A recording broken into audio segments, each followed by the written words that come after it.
chronique liturgique et spirituelle du mois. Soleil oblige, cet été sera comme de coutume la saison privilégiée des mariages. Dès la procession d'entrée, la liturgie montre combien notre civilisation chrétienne est féminine. Tous les fidèles, même le prêtre, se retournent. La mariée arrive en dernier, comme Ève dans le récit de la création, comme arrivent en dernier ceux dont nous rêvions en premier. Tout le reste ne semble que moyen. Quand l'artiste, par exemple, rêve de son spectacle, il commence par l'écriture, puis le choix des acteurs, celui des instruments et des costumes, le décor, ensuite le maquillage, viennent les répétitions, pour qu'enfin advienne le jour de la première représentation. C'est une loi de l'action. Ce qui est dernier dans l'exécution est premier dans l'intention. Quand, dans un dernier geste, Dieu crée de la côte d'Adam la femme, il montre par conséquent ce dont il rêvait, que la création soit féminine.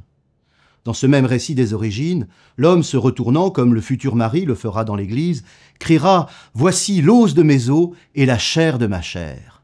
Cette exultation dit à la fois l'égalité et l'excellence. Comme on dit d'un chef-d'œuvre de l'artiste qu'il est le chef-d'œuvre des chefs-d'œuvre. La voici donc, qui vient vers l'autel, vers Dieu et vers son futur mari. C'est le mouvement propre de la grâce. Dieu nous attire à lui en nous unissant. Les anges eux-mêmes regardent avec admiration, car ces purs esprits, éternels célibataires, ne connaîtront pas l'union des corps, celle qui fait des deux une seule chair, image naturelle d'un Dieu trinitaire.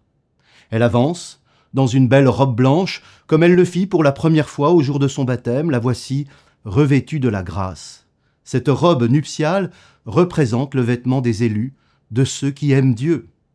En définitive, elle signifie l'Église, pour laquelle Dieu a donné son Fils, lui qui s'est livré pour elle, afin de la rendre pure et resplendissante sous son regard.